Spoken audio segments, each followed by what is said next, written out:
बिस्मिल्लाहिर्रहमानिर्रहीम। आज हम शब बारात के बारे में एक नए अंदाज से जानने की कोशिश करेंगे। आम तौर पर दिन काम के लिए और रात आराम के लिए होती है, लेकिन अल्लाह ताला की नज़र में रात की फजीलत दिन से ज़्यादा है।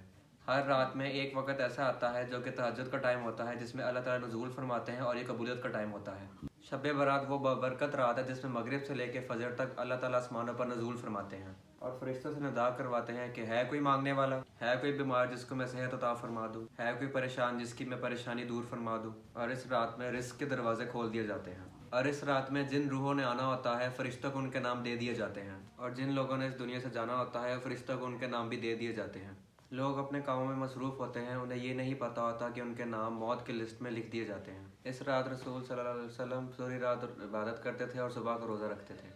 हज़रत बीबी आयशा रज़ी अल्लाह अन्हा फरमाती हैं कि एक दिन मैंने हज़रत अकरम सल्लल्लाहु अलैहि वसल्लम को घर में ना पाया। मैं उनकी तलाश में बाहर निकली और आपको जन्नतुल बकी में पाया। आप सल्लल्लाहु अलैहि वसल्लम ने बीबी आयशा को ये बताया कि ये वो रात है जहाँ इंसान के नाम अमाल तब्दील किए जाते हैं, और मैं चाहता हूँ जब मेरा नाम अमाल पेश हो तो मैं रोज़े से हूँ। शब बारात की रात को कब्रिस्तान जाना और सुबह रोज़ा रखना हज़रत अकरम सल्लल्लाहु अलैहि वसल्लम की सुन्नत मुबारक है। ये रात दूसरी रातों पर कैसे फजील रखती है, आइए हम जानते हैं एडवोकेट ताहिर मुबीन और एडवोकेट वरायत से। ए अल्लाह, ये हम सबको ये रात बार बार अता फरमा दे, आमीन। सूरत तौबा की आयत मुबारका नंबर 36 में अल्लाह ताला का इरशाद है कि बेशक महीनों की गिनती अल्लाह के नज़दीक 12 महीने हैं। अल्लाह की किताब में जब उसने आसमान और ज़मीन बनाए उनमें से 4 हुर्मत वाले हैं। इससे मालूम हुआ कि तमाम महीने, तमाम दिन और तमाम सातें दर्जे में बराबर नहीं हैं। इसी तरह इंसान भी बराबर नहीं है, जैसा कि सूरह अल-मोमिन की आयत मुबारका नंबर 58 में अल्लाह ताला ने इरशाद फरमाया, और अंधा और देखने वाले बराबर नहीं हैं, और न मोमिनीन, सालिहीन, बदकारों के बराबर हैं।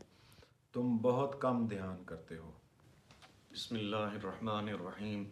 अल्लाहुम्मा सल्लि अला सय्यिदिना मौलाना मुहम्मदिन व अला आलि सय्यिदिना मौलाना मुहम्मदिन व अस्हाबि सय्यिदिना व मौलाना मुहम्मदिन मुबारिक वसल्लिम वसल्लि अलैहि। जैसा कि उस्मान वड़ैच साहब ने कुरानी आयात का तर्जुमा बयान किया, जिससे ये इल्म हासिल होता है कि हर इंसान का दर्जा इसके आमाल की बिना पर होता है। और इसी तरह जैसे तमाम दिनों में जुम्मातुल मुबारक जो है तमाम दिनों का सरदार है, इसी तरह बाज़ महीनों को बाज़ पर फोकियत हासिल है। बिल्कुल इसी तरह जैसा कि तीसरे पारे के शुरू में अल्लाह रब्बुल इज़्ज़त इरशाद फरमाता है कि तिलकर रसूल फ़द्दलना बअदहुम अला बअद, कि ए रसूल हमने इनमें से एक को दूसरे पर फजीलत दी। और बात यहीं पर ख़त्म नहीं हो जाती कि बल्कि आँखों वाला और बग़ैर आँखों वाला बराबर नहीं हो सकते, और ना ही नेक के बराबर बद हो सकता है। मज़ीद बरां ज़िंदगी की हकीकत मौत है, जैसा कि कुरान मजीद में है सूरह अंबिया में, और दूसरी आयत में फरमाया गया कि कुल्लु नफ्सिन ज़ाइक़तुल मौत, कि हर जान को मौत का जायका चखना है। बज़ाहिर सब की जान नेक हो या बद, मोमिन हो या काफिर, एक ही तरह निकलती है, यानी जिस्म से रूह जुदा हो जाती है। लेकिन यहाँ भी आमाल काम आते हैं, क्योंकि फरिश्ते सख्ती से काफिर की रूह को खींचते हैं, जबकि मोमिनों की रूहें खुशी खुशी अपने जिस्मों से निकलती हैं, क्योंकि इनके निकलने से पहले इनके सामने जन्नत कर दी जाती है। वैसे भी हदीस मुबारका में आया है कि मोमिन के लिए दुनिया कैद खाना है और काफिर के लिए ऐश खाना है।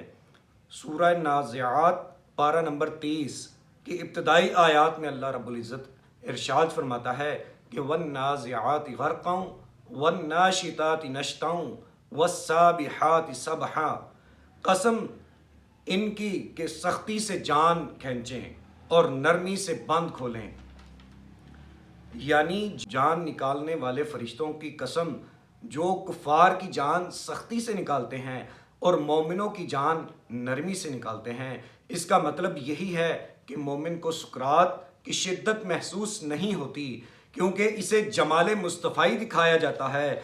जैसे ज़नाने मिस्र जो थे उनको जमाले यूसुफ़ी दिखाया गया, और उस जमाले यूसुफ़ी की महवियत में डूबकर उनको अपने हाथों के कटने का जो दर्द था वो महसूस ना हुआ, اگرچہ بعض گناہگار جو ہوتے ہیں ان کو مومنوں کی جان کنی، بعض گناہگار مومنوں کی جان کنی مشکل ہوتی ہے، اور بعض گناہوں کی وجہ سے تاکہ آخرت کے عذاب سے بچ سکیں۔ ہمارا آج کا ٹاپک جو ہے وہ شب برات کی اہمیت اور فضیلت کے بارے میں ہے۔ تو اللہ رب العزت نے قرآن پاک میں بھی فرمایا کہ 4 مہینے جو ہیں وہ حرمت والے ہیں، اور بعض لوگ یہ کہتے ہیں کہ جب مرضی عبادت کر لی جائے، اس کا مطلب ہے کہ وہ قرآن کی بدلے اپنی بات جو ہے اس کو زیادہ اہمیت دے رہے ہیں۔ تو ہم قرآن پاک کی روح سے اور اسی طرح قرآن پاک سے جو بندہ ہدایت حاصل کرتا ہے اسے ہدایت ملتی ہے، اور جو گمراہی چاہتا ہے تو اسے گمراہی ملتی ہے، جیسا کہ قرآن پاک میں اللہ رب العزت سورہ اعراف میں بیان کرتا ہے کہ مَن یہد اللہ فہو المہتد ومن یضلل فاولئک ھم الخاسرون، جسے اللہ راہ دکھاتا ہے تو وہی راہ پر ہے، اور جسے گمراہ کرے تو وہی نقصان میں رہے۔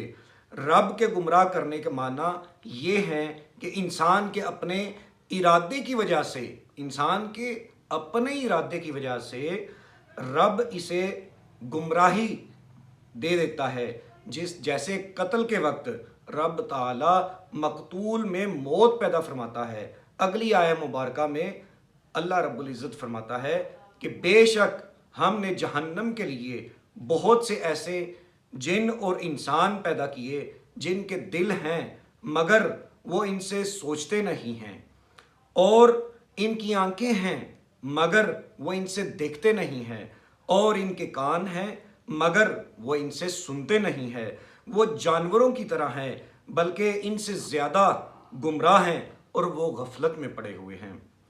معلوم ہوا کہ جو زبان اللہ کا کلام نہیں پڑھتی، جو کان اللہ کا کلام نہیں سنتے، وہ بہرے ہیں، جو آنکھ یہ دلیلیں نہیں دیکھتی وہ اندھے ہیں۔ معلوم ہوا کہ جن و انسان میں ہدایت پر کم ہیں اور گمراہ زیادہ ہیں۔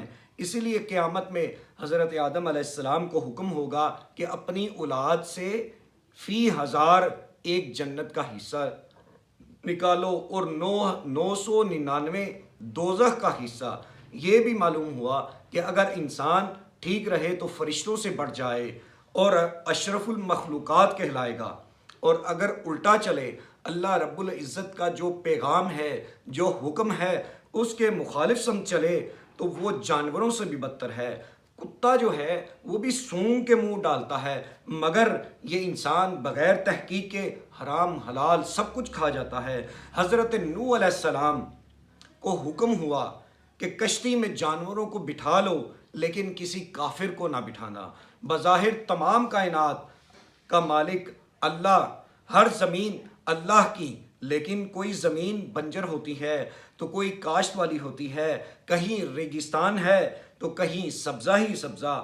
حضرت امام مالک رحمۃ اللہ علیہ وہ مدینہ منورہ میں جب چلتے تھے تو سواری پر سوار نہ ہوتے تھے، اور یہ مدینہ منورہ ہے کہ سرزمین ہے تعظیم اور تکریم کی وجہ سے تمہاری۔ اسی وجہ سے حضرت موسیٰ علیہ السلام کو جب مقدس سرزمین وادی طوا